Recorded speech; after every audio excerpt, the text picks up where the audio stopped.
Hi there, it's good to see you again. So we're going to talk about measuring and math poetry, which is a very, very important topic. So this is something you really need to take seriously because measurements are key to everything. So we use measurements in the Mars landing when it went and grabbed samples. We use this in science all the time. So in medicine as well. So measurements are very, very important. So we'll talk about how to use measurements in chemistry. So how do measurements relate to science? Really, math is the language of chemistry. So we have to be able to use math and measurements all the time in science. So measurement is a quantity that has a number and a unit. So this is so important. This is like a key thing we need to know today. Anytime you have a number in chemistry, we always have to tell what we're measuring. So we have to have a number, and we have to tell you what the unit is. So please, whenever you do quizzes and tests, you have to show me the number that you're talking about, but you have to tell me what you're measuring, what you're talking about in measuring. Is it grams? Is it meters? Is it temperature? We have to have a unit with that number, otherwise the number doesn't make any sense. So we have to have both. So always a number and a unit, always, always, always in this class. So measurements are fundamental in all experimental sciences. All the sciences measure things. And we have to make sure that the measurement makes sense and whether the measurement is correct. So measurements are very important. It's the key for sciences. We use this thing called scientific notation a lot, and you'll have to get used to it in this class and figure out how to use it on your calculator. So we have to get really, really good at this. A lot of the numbers and the numbers that we use in chemistry and science can be really, really small or can be really, really big. So we get tired of writing all those zeros, so we figured out a way to write them in this thing called scientific notation. So I'm hoping you've seen it before. We take the unit that we're interested in, we figure out where the decimal point is, and then we always have to have a number, a decimal place, and numbers after it. So see how there's a number here? The decimal is going to be right there. And then we have to say how many times we move that, how many times we move this decimal to get a number all by itself, a number and that decimal. So I move this over 11 times. So I'm going to say that up here. I moved it 11 times. So 2, with all these zeros after it, are going to be this number right here. So we're going to use scientific notation a bunch, and we have to get really good at it. So we use this, in astronomy, and all the sciences use this scientific notation. So we're just going to have to get used to it, and it's okay. It'll make life a lot easier, and we'll figure out how to use them on your calculator. So you might want to look at your calculator. You should have like an EE key or an EXP or an up caret, a little up little sign like this, up caret. So we're going to find that on your calculator, and we're going to use it a bunch. So how do we know if we have accurate numbers or precise numbers? So they're two different things, so we have to talk about them. So accuracy is how close your answer is to the right answer. That's accuracy. Precision is if you measure something over and over again, how close are each of those measurements together, close to each other. That's called precision. So they're two different things. We want in labs to be accurate and precise. So hopefully we'll get that when we do labs. So that's our goal. We may not always get there, but we're going to do the best we can. So to evaluate the accuracy, we look at the right answer. And then to look at precision, we look at all the values and see how close they are together. So right here, if I'm playing darts and I want to win, I want to get all of my darts in the center. So that means I'm accurate, I'm getting right where I want it. And all of my darts are close together, so I'm also precise in the way I can throw. So I'm really good at throwing, I can get them all close together. That's precision. If I'm this kind of player, I'm not going to win because all of my darts hit the same place. That's precise, but they're not where I want them. They're not accurate. They're not in the center. So poor accuracy poor accuracy in this situation and good precision on B. So they're all together, good precision, but they're way off the mark. Okay. Last thing is, we don't want, hopefully you don't have this in lab where your answers are all over the place. That's poor precision. And they're not even close to the bullseye. So we don't want that. We're hoping in our labs that we get to this place where everything's the same and our answers are correct. So we're shooting for A here. So the accepted value is the correct value, the right answer. Experimental value is the value you find in the lab. So your answer in the lab might not be the right answer because maybe you didn't do your lab very well. So experimental value is what you get. Accepted value is what's the right answer. And so the difference between those two is called error. So how far you are off from the right answer is called your error. And we're going to use that in labs to evaluate how well you did a lab by looking how you did compared to the right answer. So percent error, we're going to use this a lot. So we're going to take the difference between what the right answer is and what you got, that number, throw it here, and then divide it by what the right answer is. So this, we're going to use this a lot in our class, percent error, and I think I have quiz and test problems on percent error. So this is an important thing to remember. So here's an example. Say the right answer was 100 degrees, but you got 99.1 in your experiment. So you're going to subtract the answer you got minus what you got in the lab. I mean, the right answer. This is your lab answer. This is the right answer. Divided by the right answer.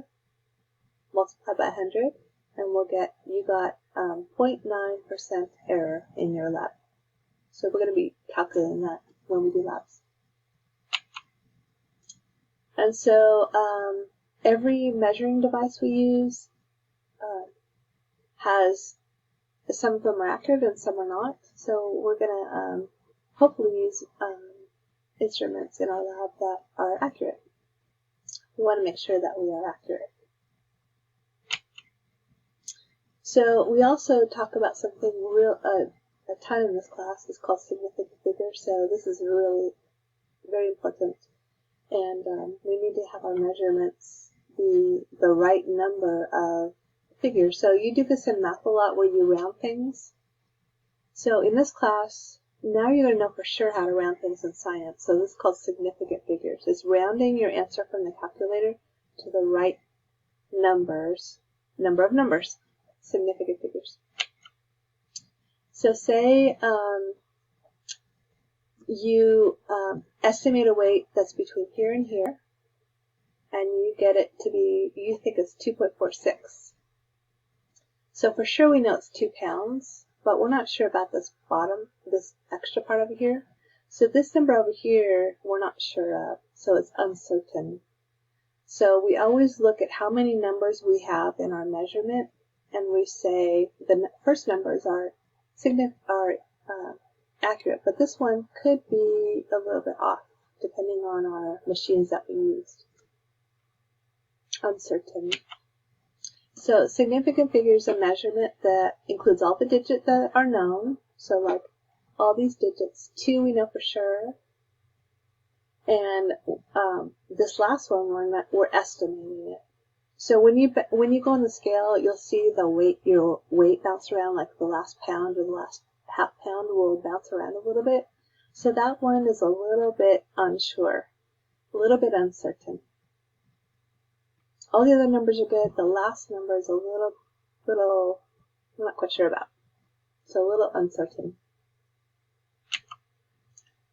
So we need to report our values with the right number of significant figures, always, always, always. So you're always going to have to look at your numbers and round them to the right number of significant figures. Even though the calculator gives you numbers and numbers and numbers, we are in the right place. Rules. And every number that you see that's not 0 is significant. So here we have the 2, the 4, and the 7. Those are all significant. All these numbers here, 7, 4, and 3 are significant. Those are the problematic ones, so we're going to talk about those. These have 3 numbers and we know for sure. Everything that's not a 0, we know we have 3 significant figures, significant figures. Zeros are the problem ones. And so if we have zeros in between numbers, we're going to call them significant. So these zeros in the center are significant. So if I look at this number, this has 4 significant figures. If I look here, the 0 is significant, I have 4 significant figures. The 4 is good, the 0 is good, the 7 is good, the 9 is good.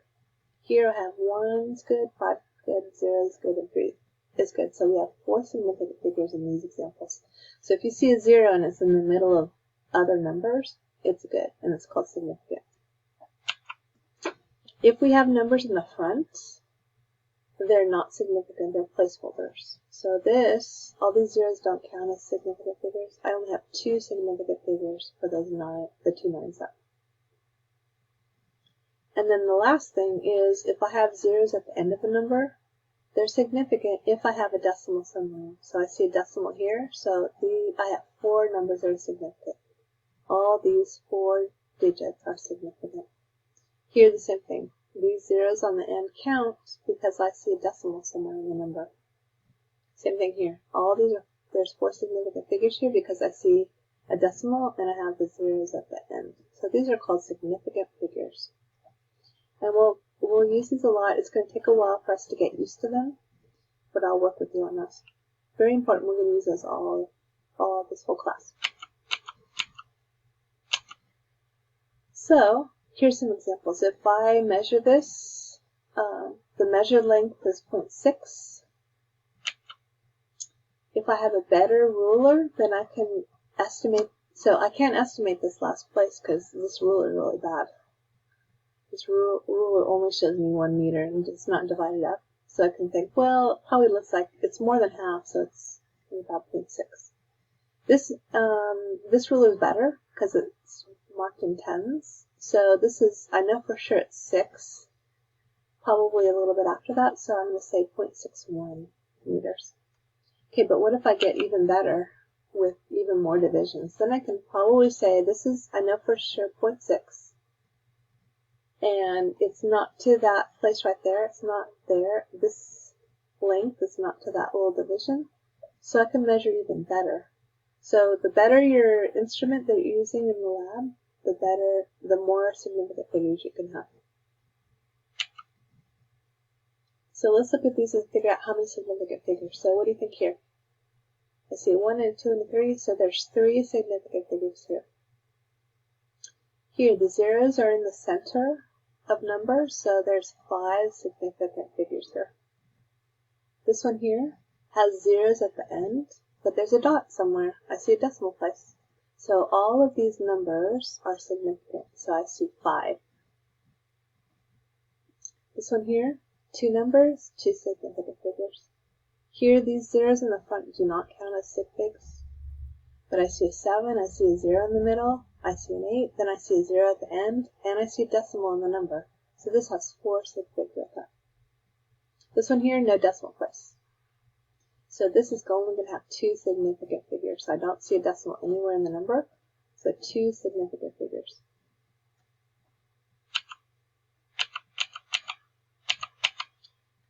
Oh, sorry.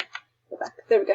So how does precision of a calculated answer compare to the precision of the measurements used to obtain it? So remember, precision is how close the numbers are together. So if in general, a calculated answer cannot be more precise than the least precise measurement. So when we talk about multiplying or adding numbers together, our answer can't be better than the machines that we use to make the measurements. So our answer cannot be more precise or have more sig figs than what we started with. And we have to round it. So we have to find the number of significant figures and round to that number of sig figs. So we're going to round numbers, and we'll tell you the rules for how many numbers you can have from our beginning sig figs.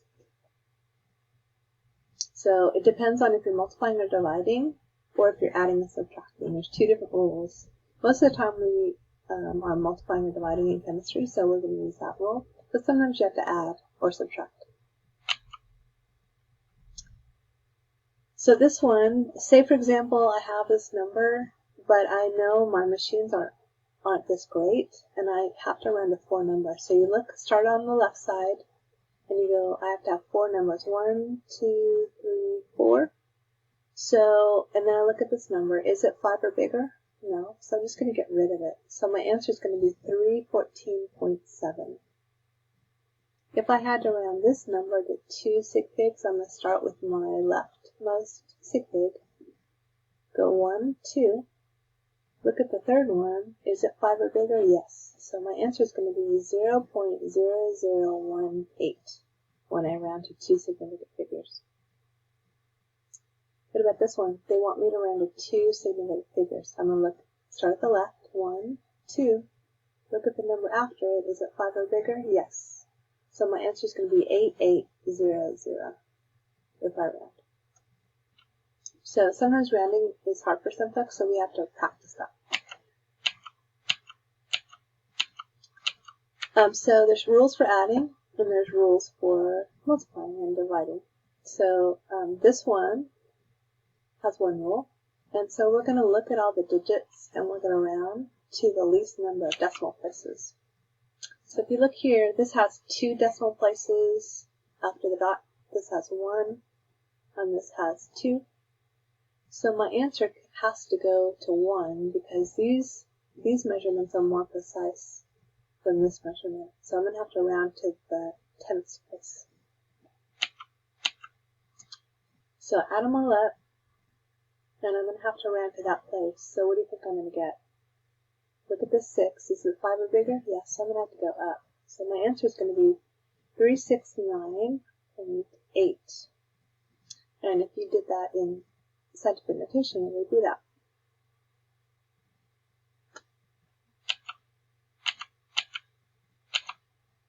Multiplying and dividing are different. So this one, we have to look at the number of sig figs in all of the beginning numbers. And we have to round to the least number of sig figs in the smallest number.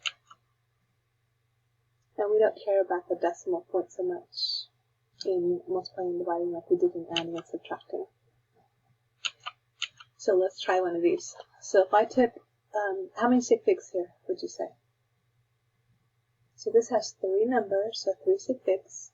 This one has, how many sig figs? There's only 2. So my answer can only have 2 significant figures when I'm done. So if I throw that in the calculator and multiply them together, I get that. But I can only have 2 numbers. So I start with the left, I'm going to have a 2, and then I'm going to have a number here. I look at this number, it's 5 or bigger, so I'm going to round this guy up.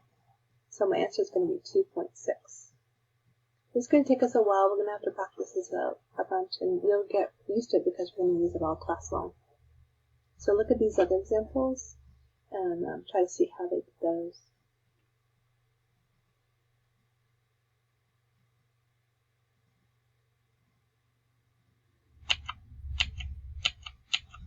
So let's see how you do on the quiz. Which of the following is not equal to the number on the right?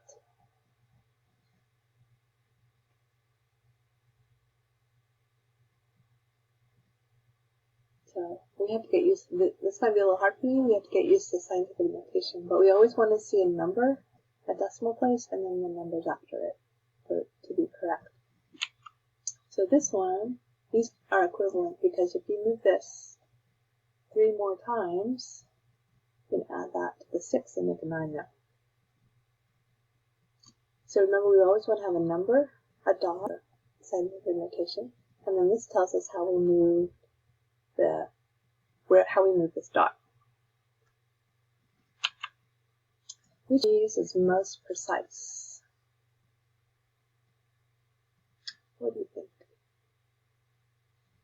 I have a question like this on the phone exam most of the time, so this is a really good question to know.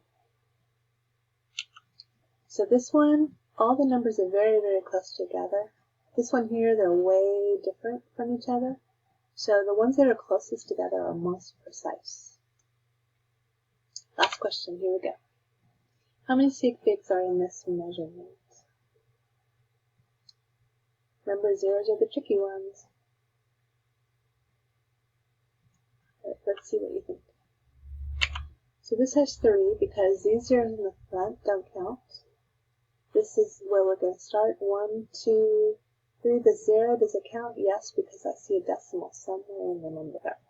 So 1, 2, 3. Okay, I hope you did okay on this. These are really important. This section is very, very important, so make sure you understand this part. Okay, talk to you soon. Bye-bye.